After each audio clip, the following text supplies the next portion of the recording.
Lecture number 6 start करने जा रहे हैं हम लोग। किसका?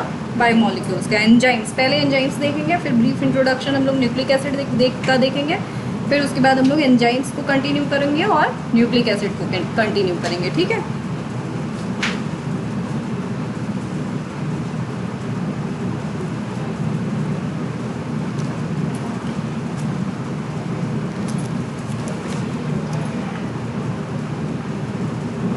दिख रहा है? एंजाइम्स क्या होते हैं?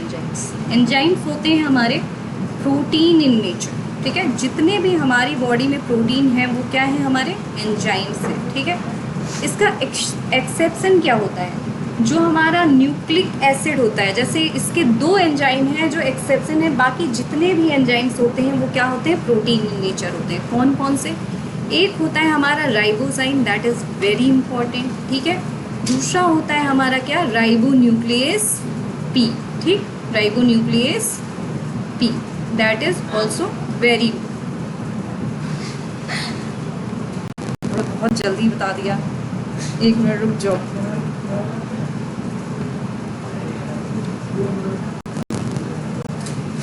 बहुत तो आ रहा है, 1 मिनट।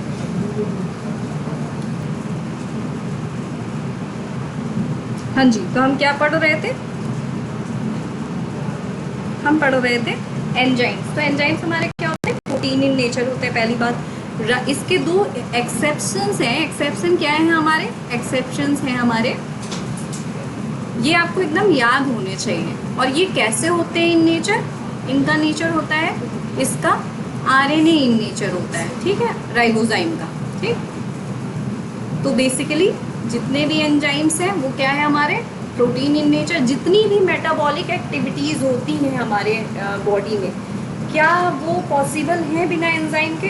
बहुत सारे एंजाइम्स अभी तक आपने सुने होंगे। पेप्सिन सुना होगा, ट्रिप्सिन सुना होगा, मतलब pepsin, trypsin, carboxypeptidase, different type of enzymes जो क्या करते हैं? डिफरेंट टाइप ऑफ एंजाइम्स क्या करते हैं? हमारे डिफरेंट क्या करते हैं? मेटाबॉलिक रिएक्शन कराते हैं।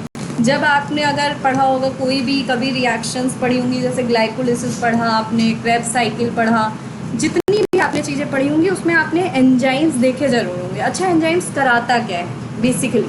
कोई आइडिया, जैसे थोड़ा बहुत कुछ आइडिया हो कि क्या करा रहा होगा? एंजाइम कुछ इस तरीके से होता है कि जैसे मान लो कि ये जो था हमारा, जैसे कोई रिएक्शन हो रही है, ए से बी को कन्वर्ट होना है। ठीक है, हाँ, कलर चेंज कर दें। ओके, वेरी गुड, बता दिया जल्दी से। तो क्या करते हैं? ए से बी, ए इज हमारा क्या हो गया? सबस्ट्रेट हो गया। ठीक, अच्छा, क्या होता है बेटा कि जब हम केमिस्ट्री में कोई भी टर्मिनोलॉजी पढ़ते हैं वहाँ पे हम उसको क्या कहते हैं? सबस्ट्रेट को रिएक्टेंट कहते हैं। लेकिन यहाँ पर इस मतलब बायोलॉजी में हम हमेशा जो भी रिएक्शन चलाएंगे तो उसको हम क्या बोलेंगे? सबस्ट्रेट। और जब वो कन्वर्ट करना है तो उसको किस में कन्वर्ट करेंगे? हम प्रोडक्ट में कन्वर्ट करेंगे। इतनी बात क्लियर है? तो हम उसको किस में कन्वर्ट करेंगे? प्रोडक्ट में कन्वर्ट करेंगे। ठीक है, अब बेसिक कॉन्सेप्ट क्या होता है एंजाइम के पीछे? बेसिक कॉन्सेप्ट ये होता है कि जब ए से बी को कन्वर्ट करना है, ठीक है, तो अगर ये प्रोसेस नॉर्मली चल रही है तो ये it will take lot of time, बहुत ज़्यादा टाइम लेगी। ठीक है, लेकिन अगर अब हमने इसी रिएक्शन में क्या किया? एंजाइम को ऐड कर दिया। ठीक, तो अब क्या होगा? इस रिएक्शन को, जो कि मान लो कि ये रिएक्शन कितनी देर में हो रही थी, मान लो कि बी जो बन रहा था, जो प्रोडक्ट बन रहा था, वो 600 मॉलिक्यूल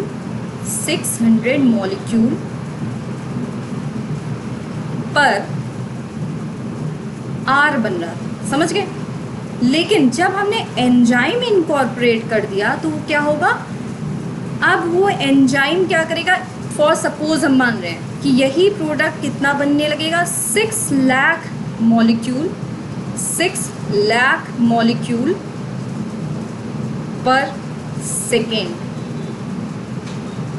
लेकिन एंजाइम खुद क्या रहता है? बाद में यहाँ पे हमने एंजाइम डाला तो एज इट इज़ एंजाइम वापस निकल जाता है। मतलब ये क्या करता है? ये एक कह सकते हैं ना कि मान लो जनरल टर्मिनोलॉजी में अगर इसको तुम समझो तो ये समझ सकते हो कि मान लो अभी तुम्हारा पढ़ने का मन नहीं कर रहा है, ठीक है, और मैं एज अ टीचर तुम्हारे लिए एंजाइम का काम कर रही हूँ, ठीक है। मैं टीचर के जगह मैं तुम्हें इतना मोटिवेट कर दूँ कि तुम लोग क्या हो जाओ, जो तुम्हारी अभी तुम लोग की एनर्जी ग्राउंड स्टेट में थी और अब अभी तक क्या था, तुम लोग एक भी दिन रिवीजन नहीं कर रहे थे। और जब मैंने तुम लोग को बहुत समझाया और 1 घंटे बाद ही क्या हुआ कि अब तुम लोग उस स्टेज में पहुंच गए कि तुम लोग ने सारी चीज़ें एकदम रिवाइज कर ली, एकदम तुम्हारे टिप पर है, समझ में आया। लेकिन क्या हुआ, क्या उससे मुझे तो मैं एज इट इज़ वापस निकल आई। उसका जो तुम डॉक्टर बनोगे तो क्या उससे मतलब मेजर बेनिफिट किसे हुआ, तुम्हें हुआ। अभी तुम क्या हो, एक स्टूडेंट, बाद में तुम प्रोडक्ट बन के क्या बन गए, डॉक्टर, ठीक, क्लियर है। और इसमें मैंने क्या काम किया, मोटिवेटर का जो मैं एंजाइम थी, क्लियर हुआ। तो बेसिकली क्या हुआ कि एंजाइम भी क्या करता है, एंजाइम यहाँ से कुछ नहीं लेता है, बस देने आता है। एंजाइम यहाँ पे गया इस रिएक्शन में और इसने क्या किया, इसने इस रेट ऑफ रिएक्शन को बढ़ा दिया, ठीक है।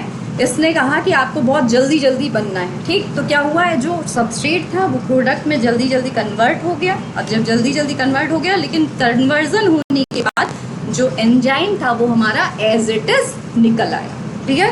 इतनी बात क्लियर है, कोई कंफ्यूजन है। अब एंजाइम कोई भी पूछेगा बता दोगे अच्छे से, वेरी गुड।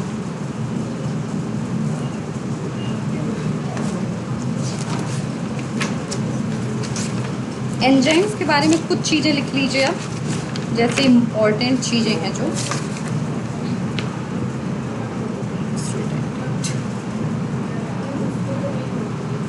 उसको तो नहीं नोट किए थे, तो नोट डाउन कर लीजिए।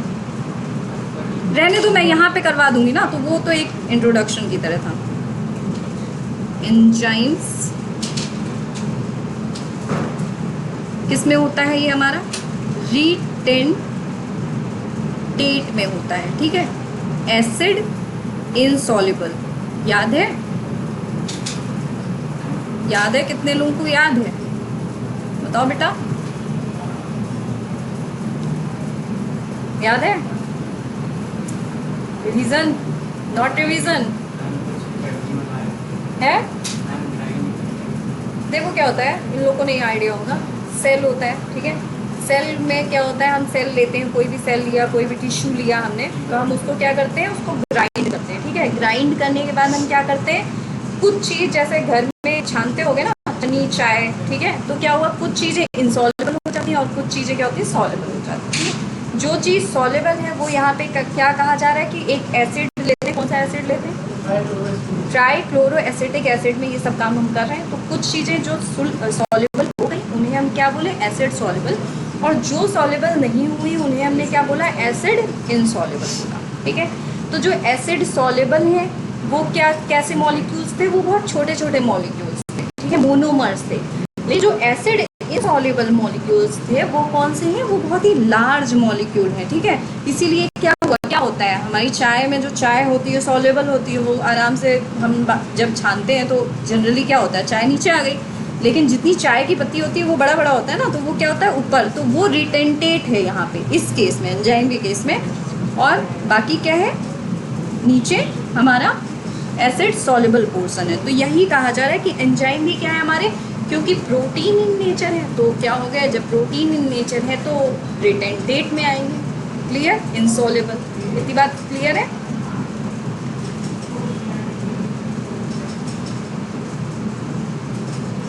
एक्सेप्ट, अब यहाँ से लिख लीजिएगा राइबोन्यूक्लियस। इसको जब भी मैं पूछूं अगर आपसे तो आपको याद होना चाहिए। अच्छा, यहाँ पे मैं क्वेश्चंस आप लोगों से सिर्फ इसलिए करती हूँ, देखो क्वेश्चन करने से ये रहेगा कि आप लोग रिवीजन नहीं कर रहे हो तो आपको ये चीज़ें पता रहेंगी, ठीक है, कि भाई आप पढ़ रहे हो कि नहीं पढ़ रहे हो, ठीक। क्योंकि आपको डॉक्टर बनना है तो सबसे ज़्यादा पढ़ने की ज़रूरत आप ही को है। और रिवीजन हो रहा है कि नहीं हो रहा है ये आप लोग जानते होंगे मेरे से बेहतर, तो और जब क्वेश्चन पूछेंगे तो आइडिया लग जाएगा, ठीक है। अब आरएनए क्या होता है, आरएनए किसी ने सुना है, कोई बता सकता है आरएनए का full form, anyone, ribonucleic acid. और डीएनए क्या होता है, डीऑक्सी राइबोन्यूक्लिक एसिड, तो क्या हुआ, मैंने क्या बताया कि जितने भी एंजाइम्स हैं, ऑल एंजाइम्स यहाँ से नोट डाउन करिए, all enzymes are protein in nature except ribonuclease P and ribozyme. Clear? ये क्या होते हैं?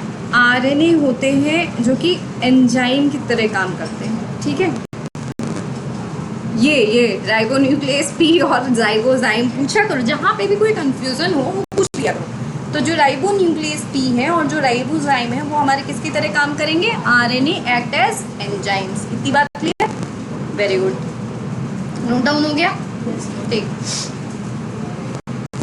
अब डिस्कवरी ऑफ एंजाइम किसने करी थी? जो डिस्कवरी थी एंजाइम की, डिस्कवरी ऑफ एंजाइम्स,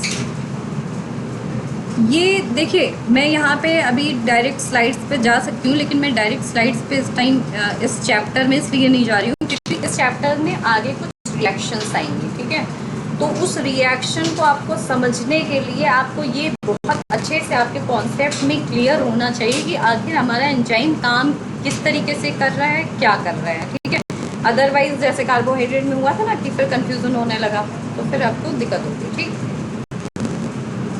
तो एडवर्ड जी ने, EDWARD, एडवर्ड जी ने क्या किया? इसको एंजाइम नेम दिया। ठीक है,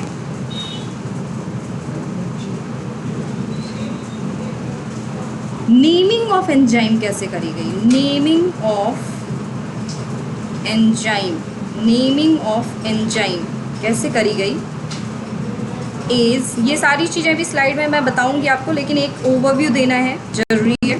ठीक है,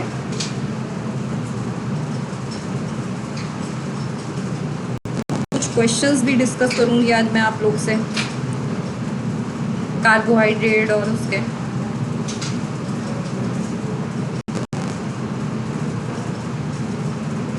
ASE is second source, third function,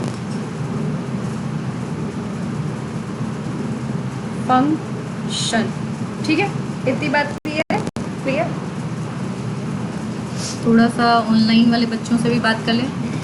ma'am pen का कलर चेंज कीजिए। अभी चेंज है बेटा? अभी क्लियर है?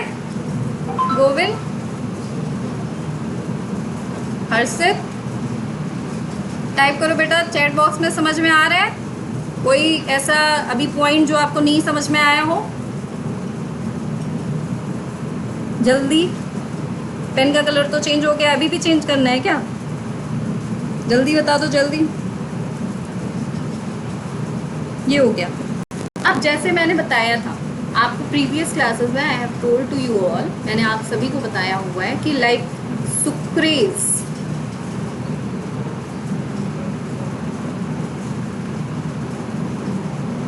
लाइपेज,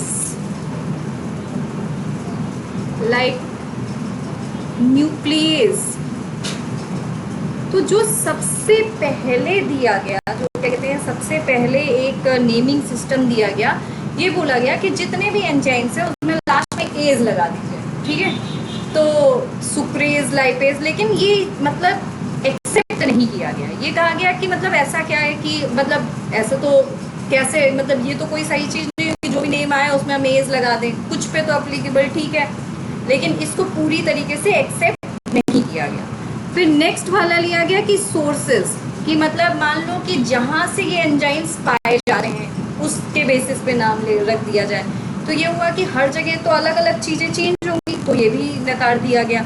लास्ट में कहा गया कि फंक्शंस के बेसिस पे किया जाए, मतलब जो फंक्शंस होते हैं उनके बेसिस पे एंजाइम को क्लासिफाई किया जाए, ये भी हो गया, ये भी मना कर दिया गया। तो सबसे लास्ट जो एक्सेप्टेबल है वो क्या था हमारा? IUB, that is international, IUB that is international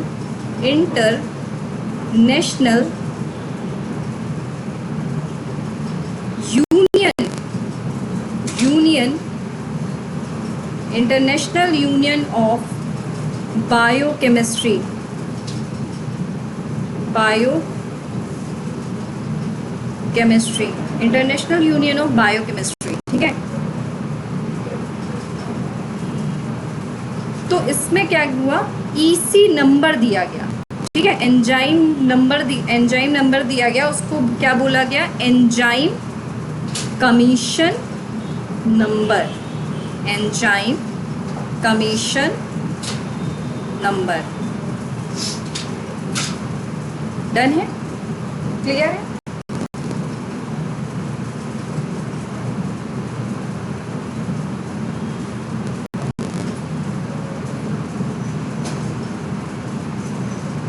for example ये सब जब मैं आगे कराऊंगी तो आपसे क्वेश्चन पूछूंगी, फिर याद रखिएगा ये सारी चीज़ें, ठीक है। फिर ये ना हो कि इस पे क्वेश्चन पूछूं तो मैं आपको आंसर ना बताओ, ठीक है। तो रिवाइज होना चाहिए। देखो बेटा, क्वेश्चन करोगे तो तुम ही लोगों के लिए अच्छा है, ठीक है। वरना मेरा क्या है, मैं तो बिना क्वेश्चन के भी ऐसे पढ़ा सकती हूँ डायरेक्टली। मैं तो वही पूछती हूँ जो करवाया हुआ होता है। ऐसा कभी पूछा जो नहीं करवाया हो क्लास में, पूछा कभी? सेकंड वाला डिनोट करता है हमारा क्लास को, फर्स्ट वाला डिनोट करता है हमारा सब क्लास को, थर्ड वाला डिनोट करता है हमारा, ऐसा कोई भी हो सकता है। अभी इस क्वेश्चन में पूछूंगी एक, ये तो मैं 2.1.6.4 रख दिया, ठीक है। सबका अलग अलग रहेगा ये। फॉर जैसे सबसे पहला वाला है वो क्या किसको डिनोट करेगा, क्लास को डिनोट करेगा। सबसे सेकंड वाला है वो किसको डिनोट करेगा, सब क्लास। थर्ड वाला सब डिवीजन को करेगा, और फोर्थ वाला किसको करेगा, हमारा रिएक्शन कैटलाइज्ड सब डिवीजन। अभी ये आप लोग ब्रॉड में भी पढ़ोगे, अभी ये होता है एक ओवरव्यू उसका देना जरूरी था तो इसलिए दे रहे हैं। सब क्लास हो गया, सब डिवीजन।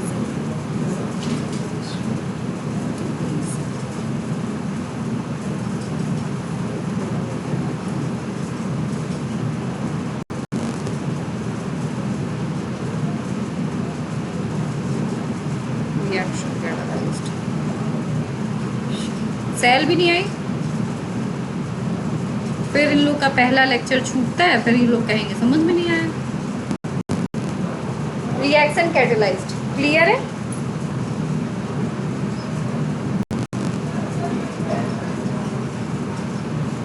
हो गया। अब जो है जो क्लासेस होती हैं वो कौन कौन सी होती हैं, क्लासेस जो होती हैं वो कौन कौन सी होती हैं।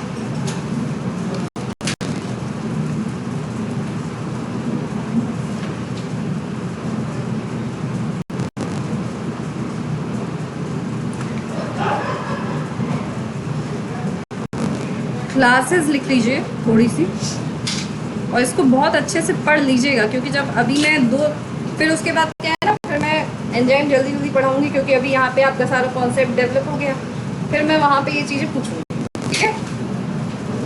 क्लास फर्स्ट ऑक्सीडो रिडक्टेज, नाम से क्या पता चल रहा है, नाम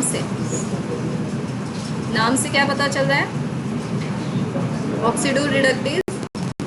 जहाँ पे ऑक्सीडेशन और रिडक्शन रिएक्शन दोनों हो रही होंगी, और जो एंजाइम्स इसमें पार्टिसिपेट कर रहे होंगे, ऐसे एंजाइम्स जिस क्लास में आते हैं उनको हम क्या बोलते हैं, ऑक्सीडो रिडक्टेज। क्लियर है।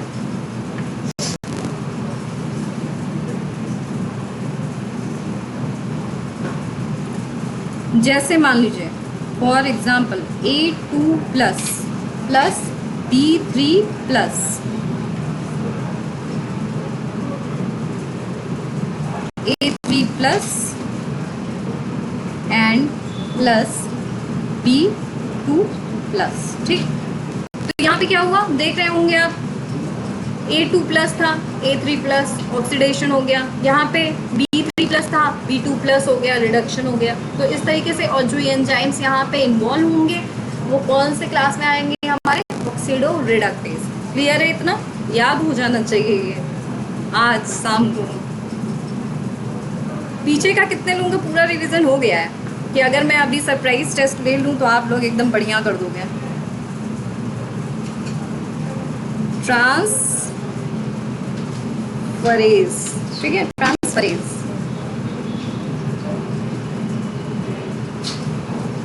ट्रांसफरेज नाम से क्या समझ रहे हो तुम लोग? What do you understand by the naming? बता सकते हो? प्लस बी एक्स, ठीक। यहां से क्या हो रहा है, देखो ये ग्रुप यहां से ट्रांसफर हो जा रहा है, ठीक है। ए के पास था और बी के पास ट्रांसफर कर दिया गया। तो जहां पे भी आप इस तरीके के रिएक्शन देखेंगे और जो एंजाइम्स वहाँ जो एंजाइम्स इस कैटेगरी में आएंगे वो क्या कहलाएंगे? हमारे ट्रांसफरेज, मतलब कि वो ट्रांसफरेज क्लास के एंजाइम्स हैं। क्लियर? अच्छा, इसके एग्जांपल्स लिख लीजिए इन एंजाइम्स के। Catalase, peroxidase,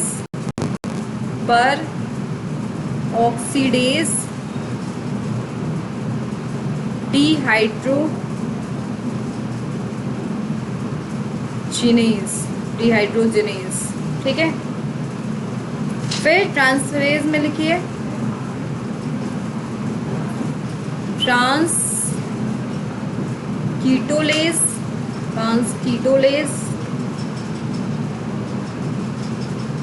kinase. काइनेज क्या करा रहा होगा? नाम से कभी सुना, कभी पढ़ा? काइनेज जहाँ पे भी सुन लो वहाँ पे ये बात ध्यान रखना, फॉस्फेट ग्रुप का ट्रांसफर हो रहा है, ठीक। ये याद हो जाना चाहिए। काइनेज में जो एंजाइम काइनेज होंगे मतलब कि वो फॉस्फेट ग्रुप का ट्रांसफर करा रहे हैं, ठीक है। फिर क्लास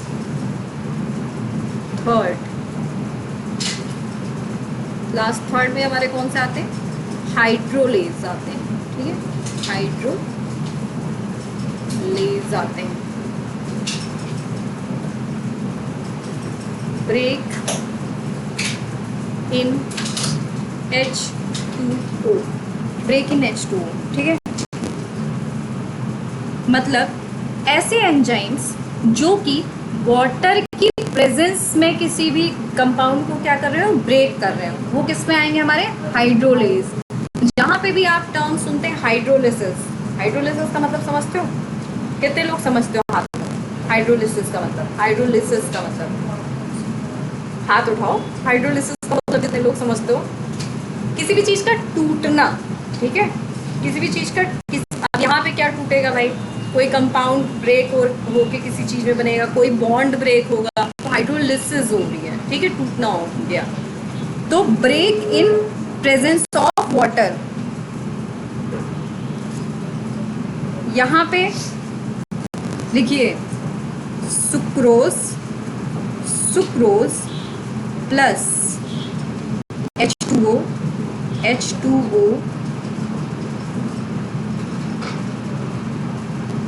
ग्लूकोज प्लस फ्रक्टोज, ठीक है। कोई बता सकता है यहाँ पे जो एंजाइम यूज होगा उसका नाम क्या है?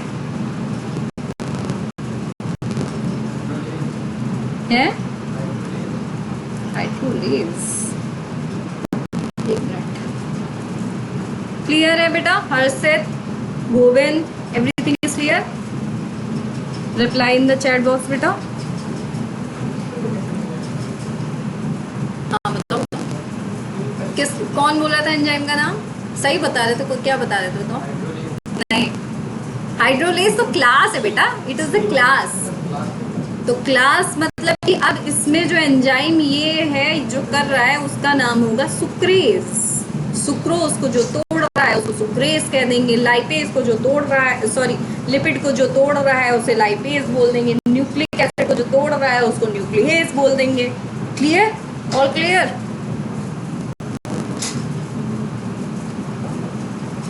तो जितने भी, यहाँ से एक चीज याद रखिए, यहाँ पे लिख लीजिए कहीं, all the digestive enzymes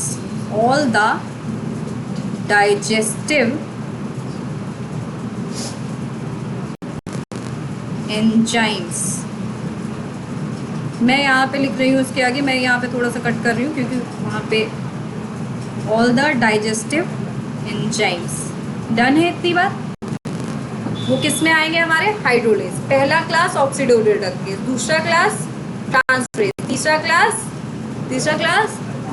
hydrolase in the presence of water the if enzyme break that is hydrolase class. ठीक है,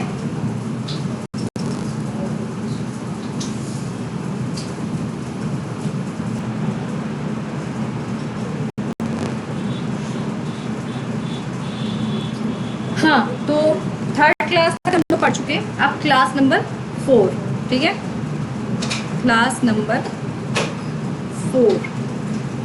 4 क्या है हमारा? क्लास नंबर 4 है हमारा लाइजेस। लाइजेस से मतलब समझ में आ रहा है? 2 टर्म्स का मतलब आप लोग समझिएगा हिंदी में, और जहाँ पे भी आए बायोलॉजी में सारा सब चीज़ें देखो, टर्मिनोलॉजी का खेल है। बायोलॉजी बहुत आसान है, हर सब्जेक्ट बहुत आसान होता है क्या है? सब कुछ टर्मिनोलॉजी का खेल है। अगर आपने जैसे अगर आपने इस टर्म का मतलब समझ लिया तो ये जहाँ पे भी बायोलॉजी में आएगा आप उसका मतलब, क्योंकि भाई एंजाइम है, हर जगह आएगा। अभी मेटाबॉलिक पाथवेज पढ़ोगे वहाँ पे भी आएगा। सब कुछ इंटरलिंक्ड है। जैसे देखा ना कि वहाँ पे क्या हुआ, सेल में क्या हुआ, सेल में ये हुआ कि लिपिड बाइलेयर पढ़ी आपने, यहाँ पे आपको लिपिड मिला। समझ में आया कैसे चीज़ें इंटरलिंक्ड है? तो अगर अब मैं लाइपेज का मतलब पूछ रही हूँ तो जब आपको मेटाबॉलिक रिएक्शंस आप पढ़ेंगे तो वहाँ पे भी लाइपेज का मतलब सेम ही होगा। लाइज का मतलब इतना समझ लीजिए कि ऐसे एंजाइम जो कि ब्रेक डाउन करा रहे हैं, ये भी ब्रेक डाउन करा रहे हैं, लिसिस तोड़ रहे हैं, लेकिन ये इन एब्सेंस ऑफ वाटर कर रहे हैं। ठीक है, वो इन प्रेजेंस ऑफ वाटर कर रहे हैं और ये इन एब्सेंस ऑफ वाटर कर रहे हैं। क्लियर है इतनी बात? तो इसको लिख लीजिए, इसको भी लाइजेस ब्रेक डाउन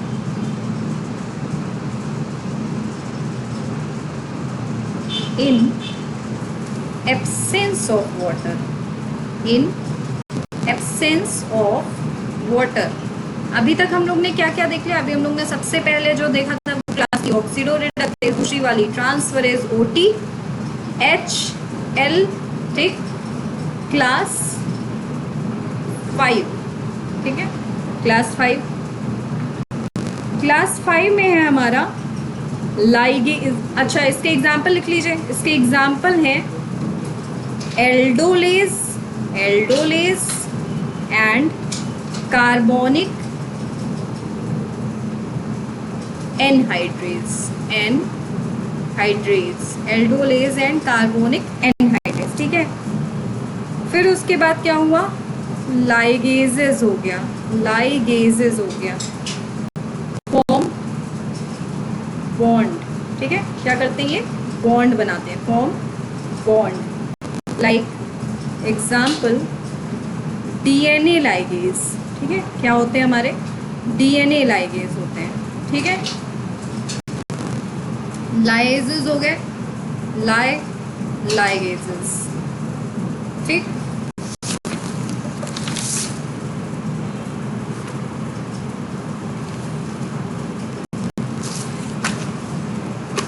कितने हमने पढ़ लिए क्लासेस? OTH hydrolases, ligases. अब मैं आप लोग से एक क्वेश्चन पूछ रही हूँ, जितने लोगों को पता है वो आंसर बताइएगा, बहुत इजी है। 4 ये अभी ब्रीफ में आगे पढ़ाएंगे। 4.1.3.4 इसमें क्लास कौन सी क्लास का एंजाइम है?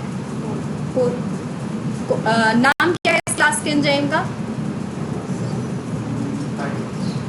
अरे सामने लिखा है लाइज, मतलब लाइज का ही तो है। अब मैं पूछ लूँ यहाँ पे, इस तरीके से पूछ लूँ, सबसे मेन यही होता है 1.2.3.4।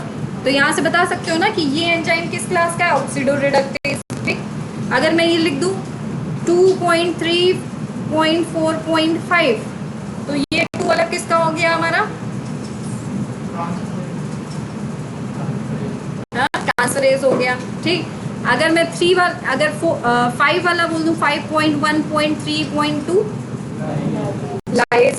अगर मैंने बोल दिया कि कौन सा बच्चा 4 वाला ना, 4 वाला बचा है, हो गया 5 वाला, बस हो गया। मतलब अब ये बात समझ में आ गया ना कि जब इसको मैं आगे आपको पढ़ाऊँ तो ये चीज़ें आपको एकदम क्लियर होनी चाहिए।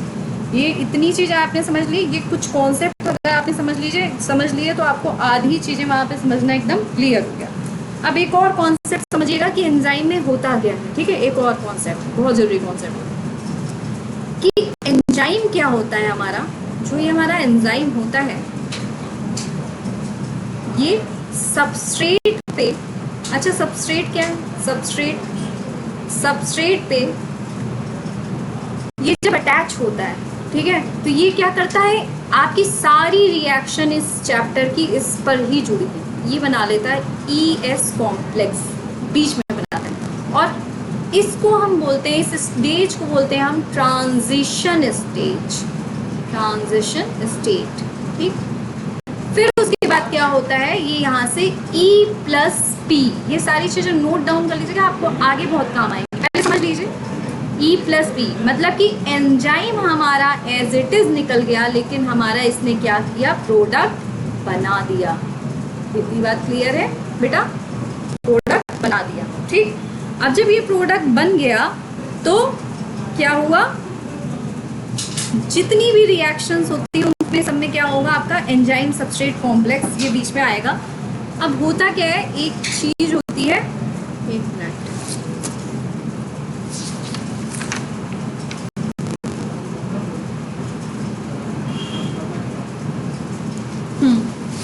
मैकेनिज्म ऑफ एक्शन क्या होता है इनका, मैकेनिज्म ऑफ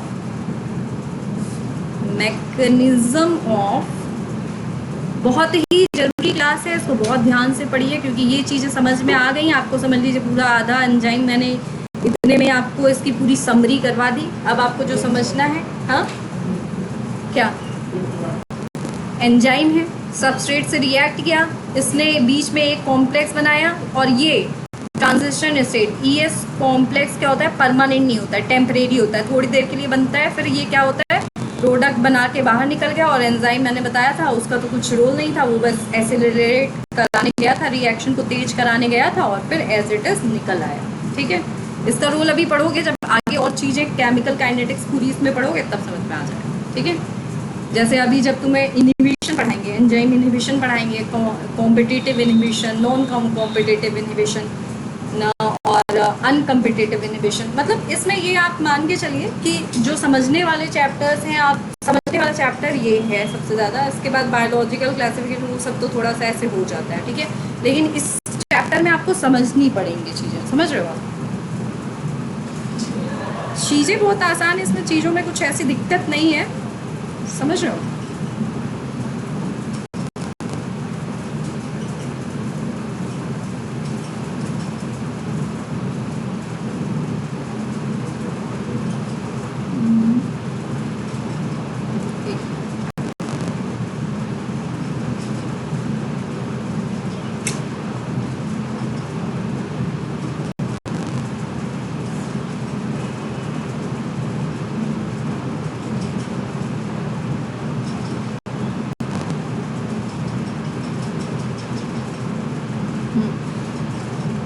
यहाँ पे क्या है, प्रोग्रेस ऑफ रिएक्शन, ये क्या दिखा रहा है हमारा कि रिएक्शन किस दिशा में हमारी प्रोग्रेस कर रही है, प्रोग्रेस ऑफ रिएक्शन, ठीक है।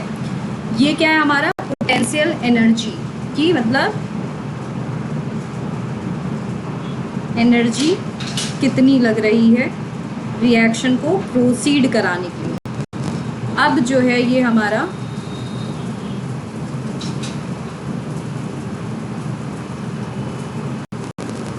ये हमारा कौन सा एक्सिस हो गया, ये तो पता ही होगा, एक्स एक्सिस, और ये भी पता होगा वाई एक्सिस, इसको वाई एक्सिस बोलते हैं, ठीक है। फिर उसके बाद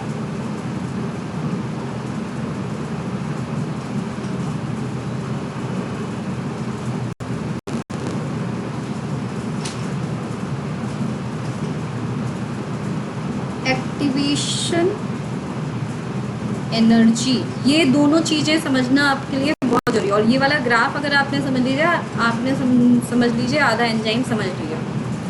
activation energy without enzyme, out enzyme activation energy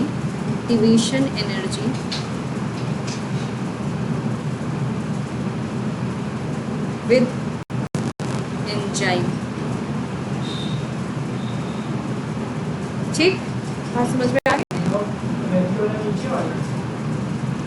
जाहिर सी बात है, जब मैंने आपको, अभी आपकी एनर्जी क्या है, सो रहे स्टेट में थी, ठीक है। अभी क्या, मैंने आपको बहुत मोटिवेट कर दिया, मैंने आपको इतना मतलब मैं क्या, कोई भी है जिसकी बात आपको अच्छी लग गई और आप बहुत पढ़ने लगे, तो अब आपका मन कर रहा है ना, तो अब आपका क्या हुआ कि अब आप वो चीज़ें ऐसे ही कर लोगे। अभी क्या लगता है ना, अरे इतना बड़ा है, अरे ये वाला टर्म सुन लिया, ये बहुत ज़्यादा हो गया, लगता है ना। तो वो क्या है कि अभी सोच रहे हो कि बहुत ज़्यादा, तो वही क्या है यहाँ पे कि एक्टिवेशन एनर्जी, भाई सबस्ट्रेट जब एंजाइम नहीं प्रेजेंट है तो मैंने क्या बताया कि रिएक्शन देर तक चलेगी, लेकिन जब एंजाइम आ गया तो उसने वो काम बहुत जल्दी से करा दिया, ठीक है। जब जल्दी, इसको थोड़ा सा इस तरीके से समझ सकते हो, मान लो बहुत बड़ी पार्टी है, ठीक है, घर के ही लोगों को, 4 लोगों को मिलके खाना बनाना है, ठीक है, लेकिन पहले एक ही इंसान बना रहा था, ठीक है, पहले एक ही इंसान बना रहा था। अब जो दूसरा वाला आया वो कह रहा है मैं आपकी पार्टी में कोई हिस्सा नहीं लूँगा, बस आपकी हेल्प करा के चला जाऊँगा, चली जाऊँगी या फिर चला जाऊँगा, जो भी है, ठीक है। वो आई, हेल्प कराया उसने, अब क्या हुआ, स्पीड बढ़ी ना, तो वो कम टाइम लेगा कि नहीं, तो यहाँ पे भी यही है, कम टाइम में हो गई चीज़ें, वहाँ ज़्यादा टाइम में चीज़ें हो रही थी। भाई कोई सिर्फ सबस्ट्रेट ही करा रहा था तो टाइम ज़्यादा ले रहा था, तो एनर्जी भी ज़्यादा ले रहा था। अब जब हमारा एंजाइम आ गया तो एनर्जी भी कम लगेगी और टाइम भी कम होगा, हो गया कम, ठीक है, क्लियर है? बहुत अच्छी बात, ये समझ गया आप लोग, समझ। अच्छा, फ्री एनर्जी क्या होता है, ये भी टर्म आएगा भी आगे। फ्री एनर्जी मतलब होता है जब किसी भी वर्क को करने के लिए जो एनर्जी की ज़रूरत होती है उसे हम बोलते हैं फ्री एनर्जी। अच्छा, अब एक क्वेश्चन का आंसर दीजिए मुझे यहाँ से कि एंजाइम यहाँ पर एक्टिवेशन एनर्जी को लो कर रहा है कि हाई कर रहा है? लो कर रहा है कि हाई कर रहा है? बताइए। अच्छा, एंजाइम यहाँ पर लो कर रहा है बेटा, एंजाइम लोवर्स, ये अगर आप समझ गए, आप समझ लीजिए कि आप आधी काइनेटिक्स वाली बातें समझ जाएंगे। Enzyme louvers activation energy, that's it. Clear बेटा जी? इसको अपने दिमाग में भर लीजिए और ये ग्राफ भी अपने दिमाग में भर लीजिए, ठीक है? क्लियर है? नहीं समझ में आया? देखो यहाँ पे मैंने एंजाइम ऐड कर दिया, यहाँ पे क्या था, यहाँ पे जब एंजाइम मैंने ऐड कर दिया तो क्या होगा, एक्टिवेशन एनर्जी देखो यहाँ कितनी ज़्यादा लग रही थी, यहाँ से यहाँ का डिफरेंस देख पा रही हो, कम टाइम में हो गया कि नहीं हो गया? हो गया ना।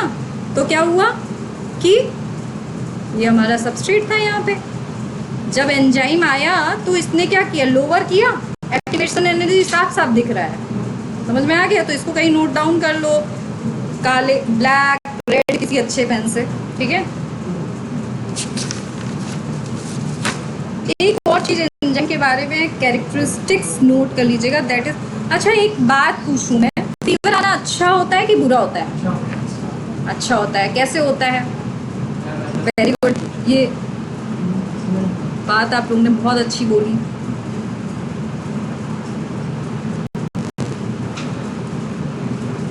जाइमेज, very very good. Harshad clear है, सब कुछ क्लियर है। गोविंद बेटा क्लियर है? Type in the chat box. जितने भी ये हैं, जाइमेज हो गया, लाइपेज हो गया, ये सारे एंजाइम्स हैं, लेकिन एज वाले कॉन्सेप्ट को नहीं लिया गया। किस कॉन्सेप्ट को लिया गया? इंटरनेशनल क्लासिफिकेशन ऑफ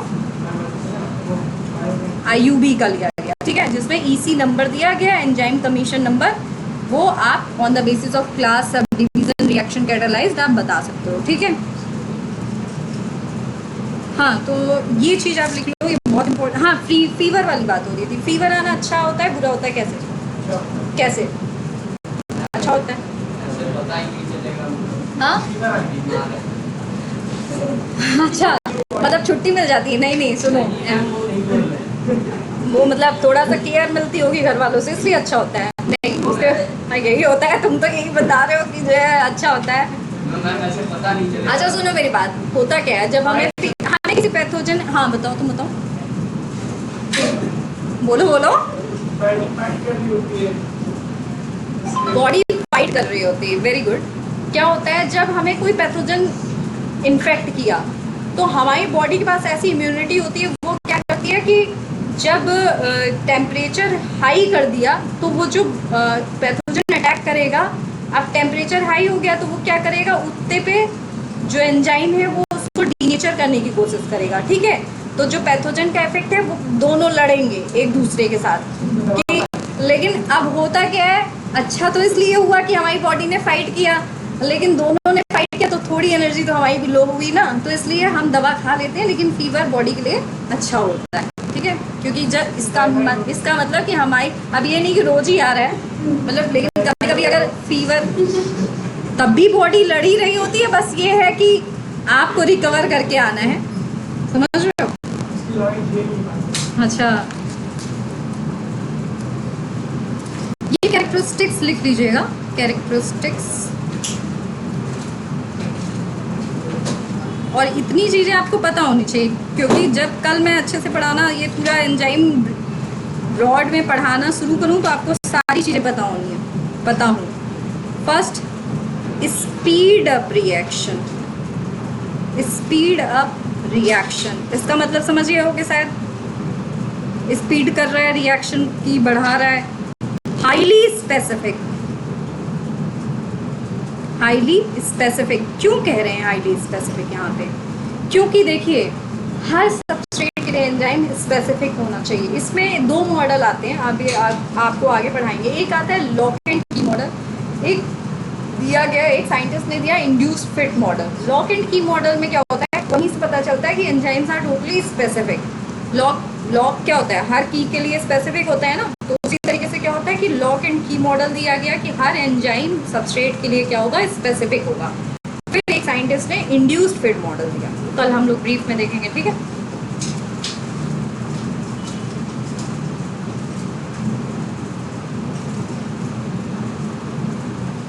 अच्छा एंजाइम में एक दिन मैंने आप लोग से एक क्वेश्चन पूछा था, मैंने क्वेश्चन ये पूछा था आप लोग से, मैंने क्वेश्चन ये पूछा था कि कितने टेम्परेचर तक लगभग हमारा एंजाइम सही काम करता है। देखो 37 डिग्री टेम्परेचर तक तो सही एकदम काम करेगा, बहुत थोड़ा सा है 40 तक ठीक है, लेकिन उसके ऊपर क्या होगा, हमारा एंजाइम क्या होता है, डीनेचर होगा करता है, ठीक है। इसीलिए पीसीआर में हम थर्मस एक्वेटिकस से लेकर क्या कर, थर्मस एक्वेटिकस क्या यूज़ करते हैं, एंजाइम यूज़ करते हैं, ठीक है। इतनी बात क्लियर है। टैग पॉलीमरेज एंजाइम लेते हैं जो कि थर्मस एक्वेटिकस से क्या होता है, आइसोलेटेड होता है, ठीक है।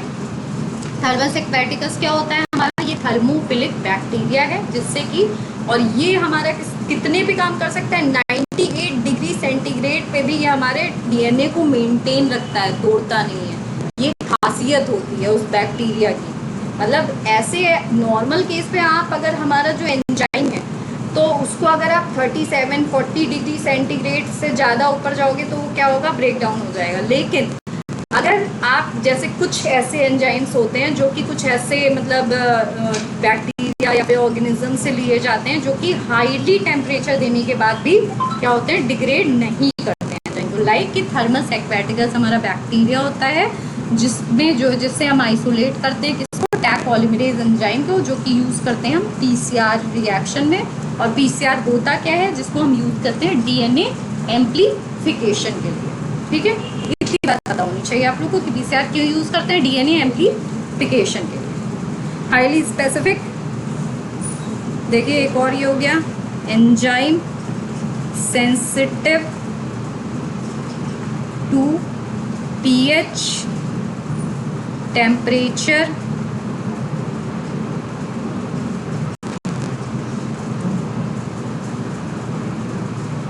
टर्नओवर नंबर, एक टर्म सुनेंगे आप लोग इसमें, टर्नओवर नंबर सुनेंगे आप इसमें, ठीक है।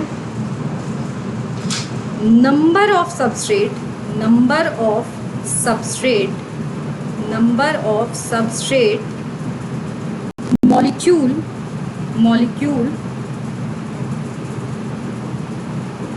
transformed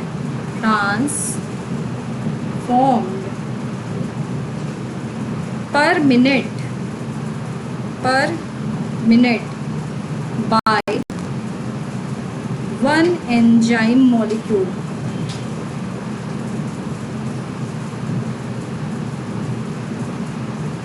ठीक है, मतलब कि कितना सबस्ट्रेट मॉलिक्यूल ट्रांसफॉर्म हो जा रहा है पर minute by one enzyme molecule. Clear इतनी बात बेटा? Clear?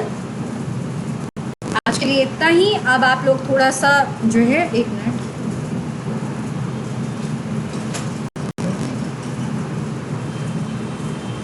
Thank you so much. आज के लिए इतना ही, कल कंटिन्यू करेंगे हम लोग।